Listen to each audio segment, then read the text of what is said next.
Welcome back to the video marketing conversation where we're in segment 2 with Paul McKeon of the Content Factor, not Factory, but the Content Factor. And so, Paul, when we broke away in the last segment, we were touching on all the different types of content. So we've got thought leadership content, we have customer testimonies, research, and prescriptive content, which was the one that was a new term for me. I usually call them how-tos, but I love the prescriptive name. But how do we manage all of that? Because that's a lot of stuff to keep up with. And so how do you manage all these different types of content? Well, that's a great question. And if you've ever looked at a magazine, Scott, they have editorial calendars. So what we do for our clients is we create an editorial calendar, month by month picture of what we're going to create, the topics we're going to create, the formats that we're going to create it in.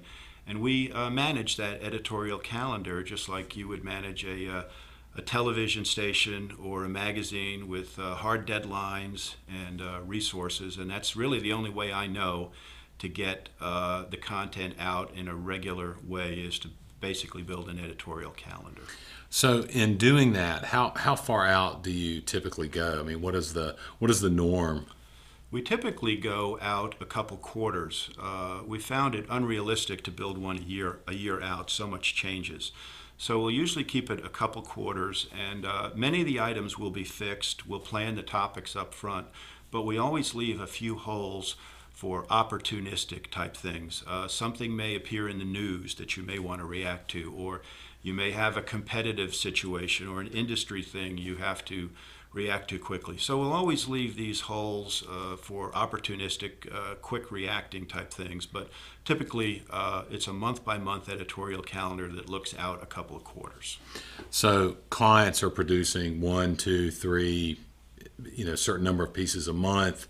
So in a 6-month period, you probably have anywhere from 12 to 24 items on the calendar. Absolutely, and 4 or 5 of them may be sort of big idea concepts, but then there may be lots of derivative blog posts or infographics or things that are repurposed. Don't forget, just like the regular world of advertising, just because you put something out there once doesn't mean everybody has seen it. So we're big on repurposing content in the same format and in different formats. So one of the challenges that I know a lot of people face is coming up with the ideas. Right.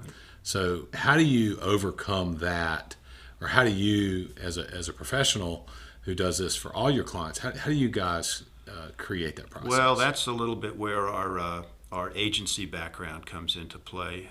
Most of our clients are very knowledgeable about their subject matter, whether it's e-commerce or healthcare or whatever, but they're not necessarily good at taking that knowledge and turning it into a piece of compelling content. So we will sit with them, we will mine them for information, have a series of discovery sessions, but the rubber really meets the road when I get my team in a conference room with a whiteboard, maybe a 6-pack of beer or something, and we're throwing a bunch of ideas up there. And we might fast track 30 ideas, and then we might narrow them down to 15, and we may end up presenting 8. But there's a little bit of magic to it. It's a little bit like making sausage, if you know what I mean. The process is ugly, but it tastes good at the end.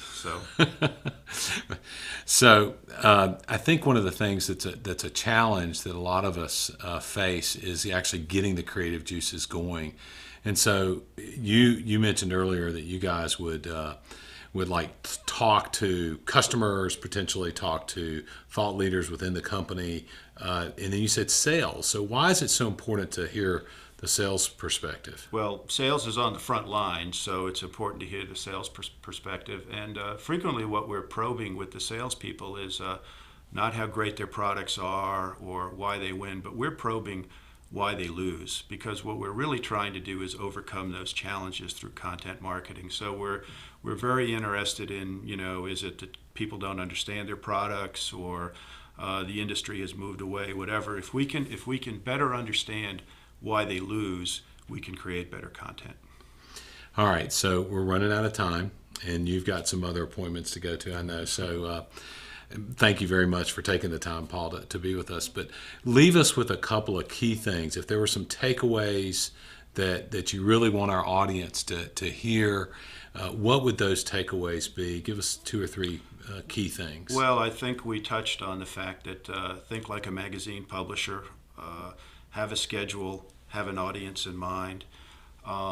Don't think so much about your product or service. In fact, if you can forget about your product and service, people aren't sitting up all night waiting to hear about it.